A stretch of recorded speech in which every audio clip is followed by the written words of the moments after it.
Dami ko rin kao. Lalabas na ako ah. So, makita ako. Ikaw, lumabas ka rin. Lumabas si Tobit. So, pinabalabas na ako.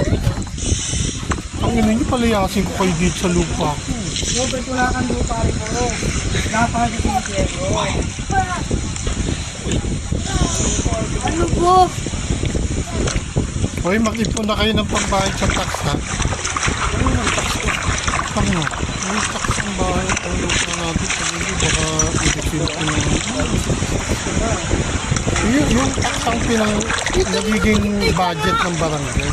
Dito na ako sa'yo ah. Oo. Sa barangay.